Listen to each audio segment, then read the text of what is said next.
in our society in general, when we are first learning about how farm animals are treated, because, how they live in the industrial farming system is something that most people aren't aware of. And so once you start to learn that and you sort of uncover the layers, there's more work to be done if you're going to actually care for these animals, because there's not a lot of information out there or presented, or a lot of examples for who these animals truly are. Instead, they're often framed as how they are used, and Mm-hmm. therefore the structures or the outdoor areas are also within that framework. And so I think as sanctuaries, there's a job to be done, not only to show a new way to live and care about these animals, but also to try to break away from that traditional barn, traditional open pasture model, and try to, like Paul says, erase that from your mind and instead start from the animal, their ancestor. Where did they come from in the world? And that totally flips things on its head and changes your perspective. Welcome to the Better Life for Animals podcast, where we amplify the voices of animal advocates, sanctuaries, and changemakers working toward a kinder, more compassionate world. Through powerful stories and expert insights, we shine a light on the efforts to rescue, protect, and advocate for animals. Be sure to subscribe wherever you're watching or listening. Every follower helps us reach more people. And support animal sanctuaries. Enjoy the conversation. Our guests today are Lenore Braford and Paul Drake. Lenore Braford is the founder and executive director of Piedmont Farm Animal Refuge. Lenore has over a decade of experience working with and enriching the lives of animals. Her commitment and passion to helping farm animals stems from her core beliefs in kindness, justice, and compassion for all creatures. In 2012, Lenore founded the Refuge in Pittsboro, North Carolina, where she leads a team of committed volunteers and staff in taking care of some of the most special individuals you will ever meet, the beloved animal residents. Paul Drake is the architect and construction leader of the farm animal houses and infrastructure at the Refuge, where he is helping pioneer a new process called animal-centered design. He splits his time working at Hobbs Architects, working on his own architectural projects, and volunteering at the Refuge. Paul received a BA from Oberlin College and a Master's of Architecture from NC State University, where he received the Camp Hefner and Catalano scholarships for outstanding design work. He has a passion for designing sustainable structures that can improve the lives of animals. Lenore and Paul, welcome to the podcast. Thank you so much for having us. Thanks, glad to be here. Yes, I'm so excited to have both of you. This is such an interesting partnership, and it's the first for our show. So I thought I would start by asking you, Paul, if you could describe to our audience how animal-centered design came to be and how it's different from what's currently built. Yeah, so it came to be when I was in architecture school, and Lenore was just starting the Refuge here in North Carolina.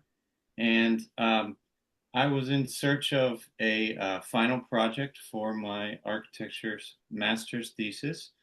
And the Refuge needed housing for the animals.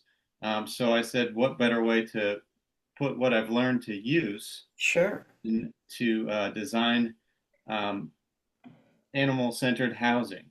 And yeah, it came to be through that process. I designed a chicken and turkey house, and then a goat and sheep house while I was in design school, and I was able to spend some of my time in school actually building the structures as well. So yeah, it's been a really great way to put my design skills to use to help animals. Paul, can you walk us through how you research and observe a species before you're actually creating their habitat? What do you look at for natural behaviors and needs? Yeah. So when I'm observing any species of farm animal, um, I'll basically just go and follow them around for a day and see kind of their daily habits. Just like humans, they have a routine that they follow. Um, and those patterns in their daily life are really informative for how we can design for them, both in their indoor spaces and their outdoor spaces. Um, so yeah, I basically what I'll do is I'll take little sketches of the animals in my notebook, doing different behaviors, and then I'll just take notes of what they're doing at any given time, even like the smallest little thing, like how they eat grass or something. All of that is interesting to me, and you never know what things you learn about the animals will become inspiration for future design. So it's a really fun process. Can you give us an example? Yeah. Um, one thing. Let's see. One thing I learned about cows when I was observing them is that they never really went in barns or enclosed structures, um, the whole time I was hanging out with them. And I also talked to caregivers, and they said they don't like to go in the barns because they feel too enclosed in there. Um, and yeah, and also we learned through our research that cows have this really huge field of view, like 330 degrees field of view, almost they can almost see all the way around them. And it's very important for them as a species um, who's a prey species, that descends from prey species, to be able to see their surroundings. So when they feel too enclosed, they often don't feel so safe. So there's things like that we can learn about them just by observing and and and and just giving them the respect to really learn about them. Okay, that was a great answer. So now I'm going to keep asking. Can we do that for maybe chickens or turkeys or pigs? Yeah, let's see. Um, we could do ducks. Okay, If that ducks. works. Yeah. So yeah, one thing I was observing with ducks um, when I was following them around is that when I would kind of spook them inadvertently when I was moving around, um, they always liked to have the ability to go out onto a pond or some body of water because that's where they feel safe. So if something happens, they love to be able to go out on that body of water to feel safe. Um, and the other thing I saw them doing is just hiding out in little bushes and reeds around the edges of the pond. And they would have little nests there, little hiding places there. So when we built their structure, I wanted it to be in relation to the pond like that. So we put it right on the edge of the pond, kind of overhanging the pond, to so it can be part of that kind of safety zone for them. That's fascinating. So you have to balance then what they need with, I guess safety requirements and how do you make sure that everybody's happy? Animals of all types. Yeah, yeah, that's where Lenore comes in. Okay. Lenore, you get to come in now. Yeah, so I think when we are imagining what a space is going to look like at the refuge, it's a combination of Paul's design work and ideas, and then my knowledge of sort of the practical needs for not only keeping the animals safe, but also how our caregivers going to interface with those structures and habitats to provide the necessary and proper care. And also for us, how might also a guest or a visitor be able to learn or meet these animals, and how are all those different priorities put into place so that it ends up working for everyone. Let's talk examples. I would love to hear how a specific case came about where this was what one person wanted, but there was some perhaps conflicts and how we had to meet to compromise to make everyone at least satisfied. Yeah, I'm not sure that I can think of any examples of true conflicts. Okay. But I think those are all factors that before we even decide where on the land to put, maybe like for us right now, we're planning for pigs, to put like a pig house. We would think about all those things instead of just one. We have to consider everything. And because we go through a design process that Paul helps to lead, where we talk to staff and volunteers and board members, and we kind of get everybody in the room, we hash all of that out ahead of time.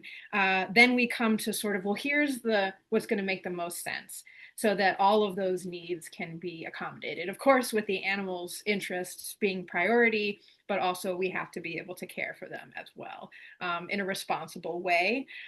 So I think because we have someone with that kind of design and architectural training on our team, we're able to kind of set it up well from the beginning and make sure that all those things can happen. Um, and yeah, it's also really important for us, especially on the visitor side, that our animals always have the opportunity not to interact. If Right. they are shy, if they are newly rescued, if that's just their personality, if they just don't feel like it that day, they can always move away from a tour, from a group of people.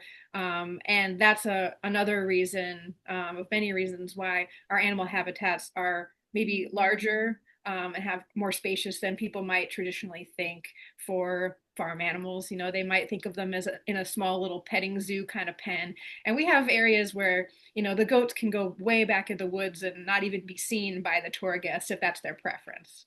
So that's important to us as well. I believe you have like, don't you have like 45 acres? How much space do you have? We do. We have 45 acres. The core sanctuary is about 16 acres at the Okay. moment. And a lot of in that new space, we're expanding for the new pig habitat. And also, we have an area where we're going to expand our cow habitat in the future and give them access to a 2-acre pond. And then we also have an area designated that we are considering building a new turkey area for, to give them more wooded area because of, part of Paul's research, learning where these animals are native to, what types of habitats they enjoy. Wild turkeys love the forest, they live in the forest, they feel a sense of safety from the forest. And while our current turkeys have access to some forests and trees, we'd like to get them even more into a forest environment. Well, there's another nice example. I think if we kept talking, people would learn about all the different ways in which animals prefer to live as opposed to how we're used to housing them.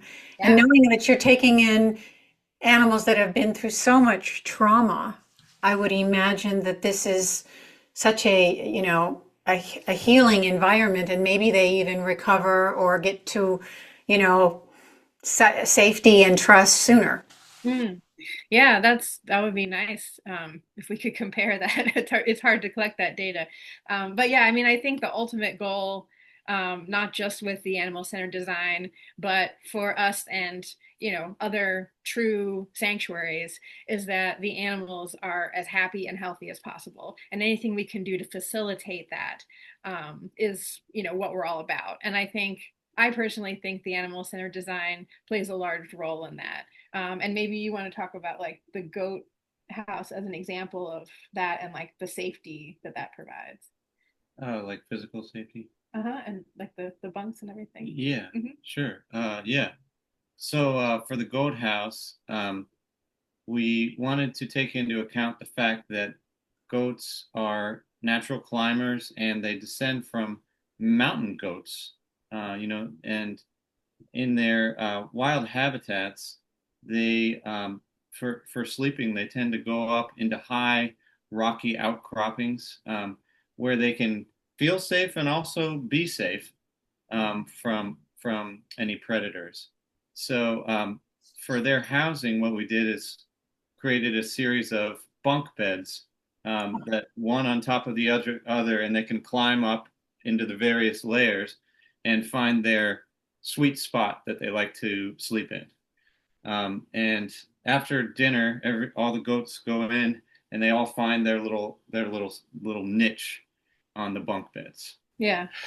And the goat houses themselves are predator proof, with underground concrete and fencing. So they could sleep on the ground floor and physically be safe. But like Paul was saying, their natural instincts are to be elevated. That's what their wild ancestors would do.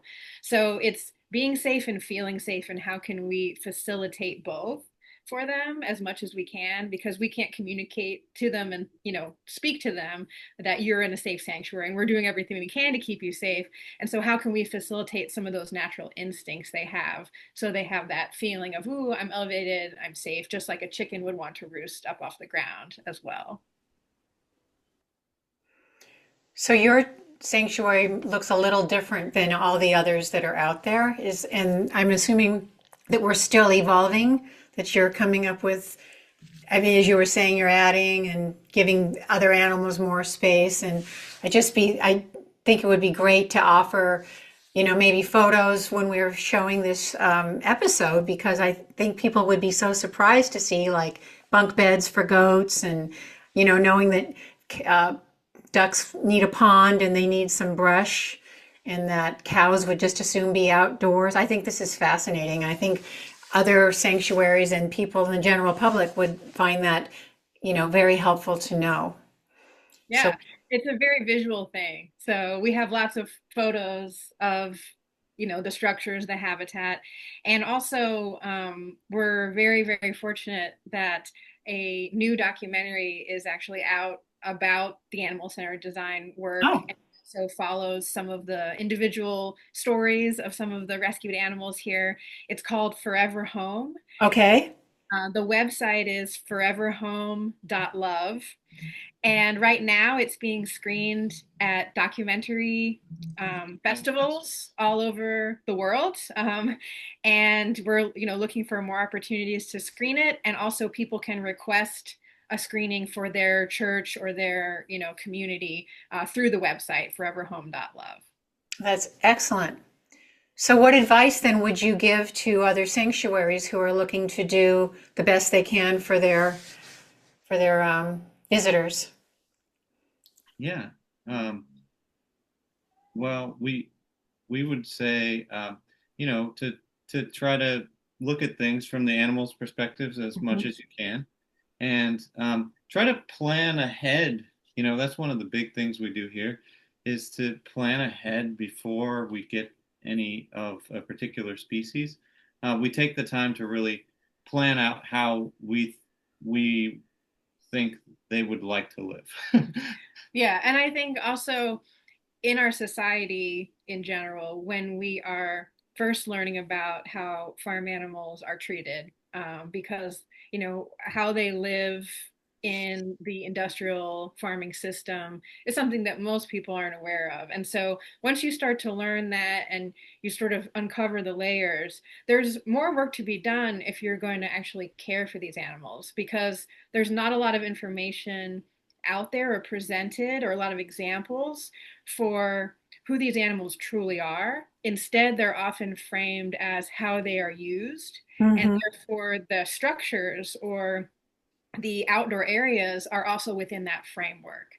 And so I think as sanctuaries, there's a job to be done, not only to show a new way to live and care about these animals, but also to try to break away from that traditional barn, traditional open pasture model, and try to, like Paul says, erase that from your mind and instead start from the animal, their ancestor, where did they come from in the world? And that totally flips things on its head and changes your perspective. And I think if other folks in sanctuaries, they're starting to do this, they're starting to question it. You can even make small changes. You don't have to, demo your whole site, but something as simple as chickens, if we know that they are native to the rainforest and that they are jungle birds, what could you do, like planting some edible bushes, or just adding some things to their outdoor habitat if it's all grass, or if it doesn't have a lot of diversity, just to try to bring some of that natural foraging behavior into what they can do with their environment, just like they would in the wild. It can be very simple and not expensive to just start to think in that animal-centered design framework. It doesn't have to be fancy or complicated. And I think a lot of it is just about taking the time to learn about the animals and to respect them and where they come from. And I think that's what's really beautiful about what Paul has done is he's taken these concepts applied to humans and then applied them to some of the most abused animals on the planet and who really deserve that amount of consideration.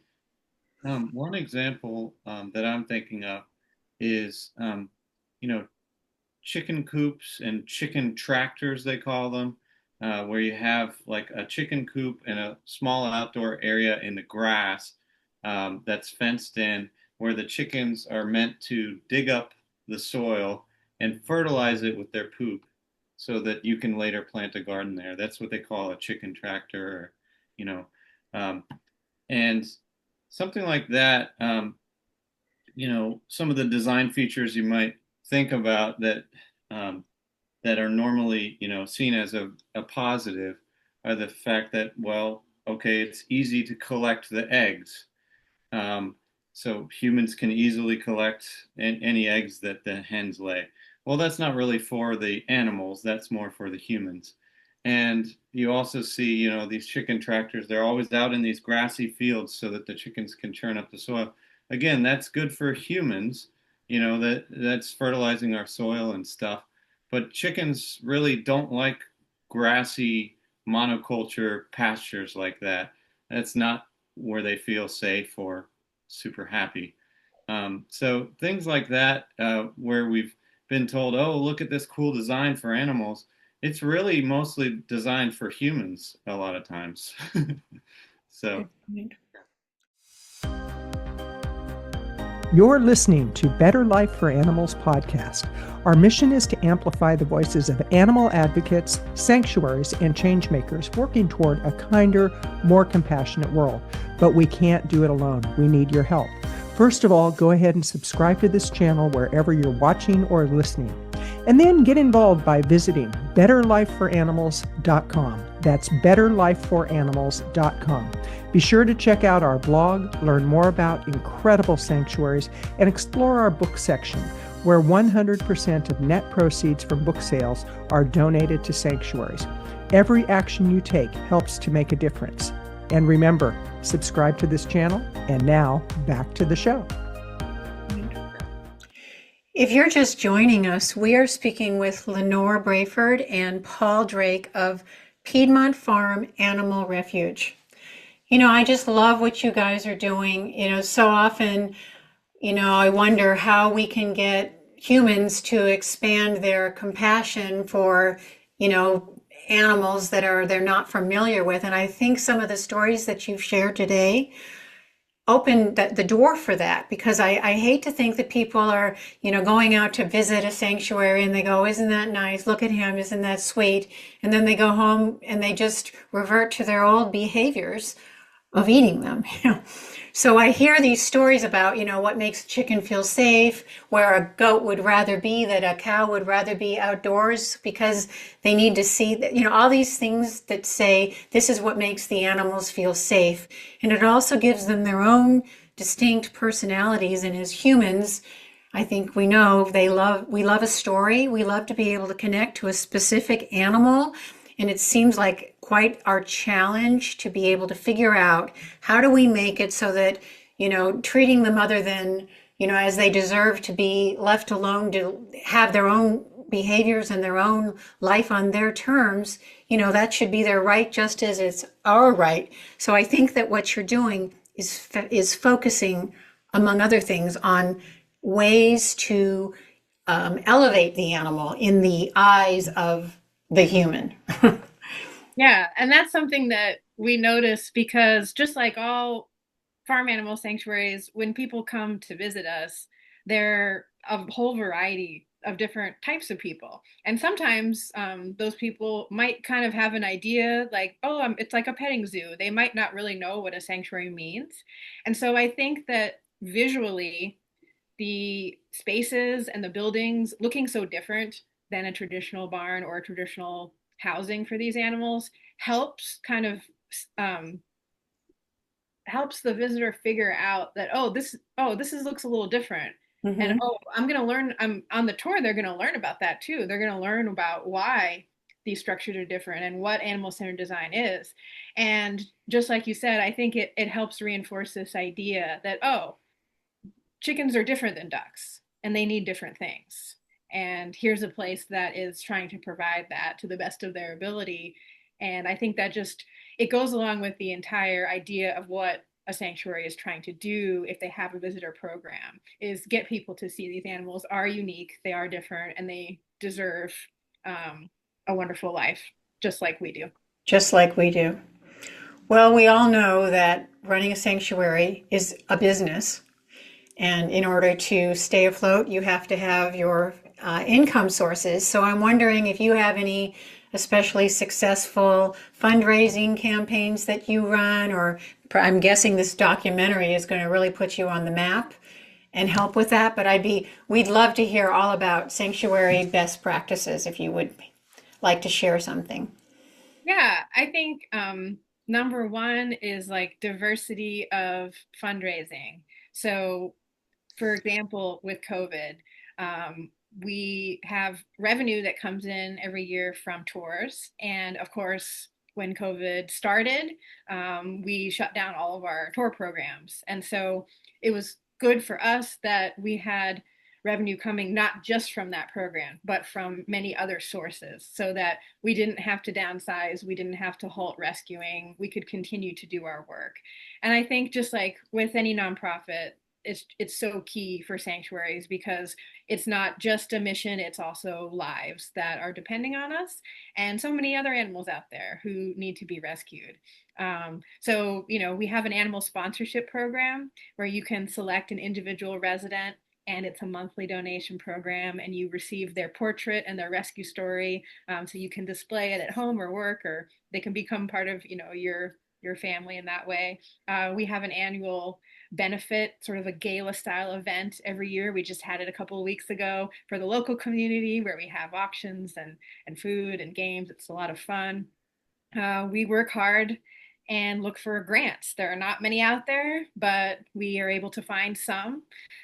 So just all of the different ways, and there's many more, of course.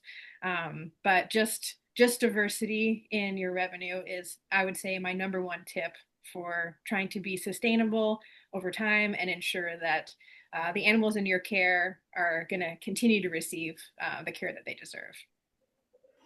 Would you say that animal-centered design is more expensive? If nothing else, it takes up maybe more space? And if so, do you maybe that's part of, letting the public know that this is what we're doing, but it comes at a cost? Do you ever raise funds because of your special programs in that regard? I'll let you answer this too. I don't think that animal centered design is necessarily more expensive. Okay. And I think one of our strengths, because of our amazing community, is that pretty much everything we build out here, we've built with volunteer teams of people who don't even necessarily know how to build, but are willing to work and, with some leadership and guidance can really help us build something from the ground up. So I think a lot of it depends on where are you located? Do you have a big volunteer base? And that can save so much money if you're able to do it that way. But I think like inherently the concepts of animal centered design are not necessarily expensive. It's more of a just shifting of your framework and the choices that you're making for the animals. And maybe you want Yeah, to comment and on. some of the things like you know having the outdoor areas reflect their natural environment more. Some of that stuff can be just totally free. Like in our chicken area, it used to be all grass, but what we did was instead of mowing the whole area, we would selectively mow. And if we saw something that looked like it was a plant that was interesting to the chickens or the turkeys, we left that there. Okay. Um, And so things just volunteered, like a lot of the humans around here. They volunteered to come up, and now we have a kind of a jungle-fied area for our birds.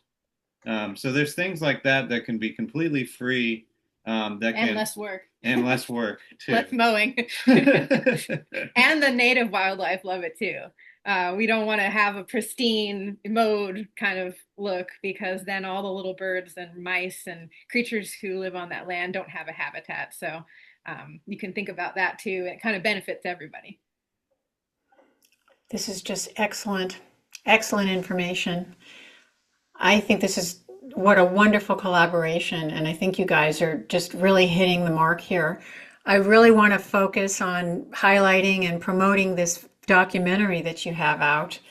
So let's talk about how we can find you, how we can support you, and how other sanctuaries can also benefit from all the good work that you're doing. Yeah, so our main website is piedmontrefuge.org, and that's where you can find all information about upcoming events if you're local, how to donate, different ways to contribute to the cause, as well as we're going to be launching phase 2 of what we call the Pig Project. We are building a large area for rescued pigs.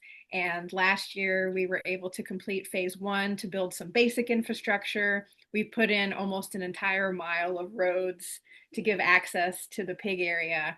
And phase 2 will be raising money to build the pig houses and all the other amenities that they're going to need. And it's really important because of where we're located in North Carolina. We rank number 3 in the country for number of pigs raised for food. And it's a huge part of the story of our state, not just for the animals, but also humans who are impacted by this and our environment. Pretty much all of the rivers in North Carolina are polluted with pig waste because of how these animals are being housed, how they're being treated, the numbers that are here. So pig rescue is essential. Here in North Carolina, very, very important to us. And we're super excited to be able to provide this home for them and also talk about these issues with our community when they come, because these are not just one topics. You know, these issues span and really affect all of us. So that will be on our website shortly, and you can support that. And then again, the documentary website is foreverhome.love.